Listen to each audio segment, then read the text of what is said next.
রাজবাড়ীর পাংশায় পুলিশকে গুলি করে সজীব শেখ নামে এক আসামি পালিয়ে যাওয়ার ঘটনা ঘটেছে। বৃহস্পতিবার সন্ধ্যায় উপজেলার পাট্টা ইউনিয়নে বিলপাড়া গ্রামে এ ঘটনা ঘটে। পাংশা মডেল থানার ওসি মোহাম্মদ সালাউদ্দিন বিষয়টি নিশ্চিত করেছেন।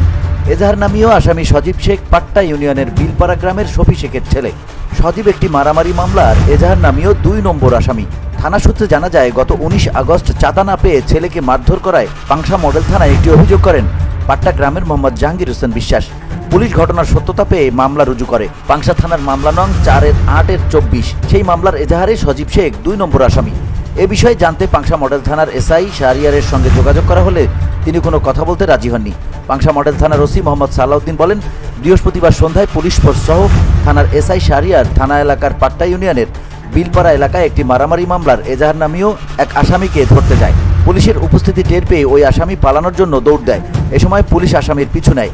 এক পর্যায়ে আসামি ফাঁকা ফায়ার করে পালিয়ে যায়। VOD Bangla news desk.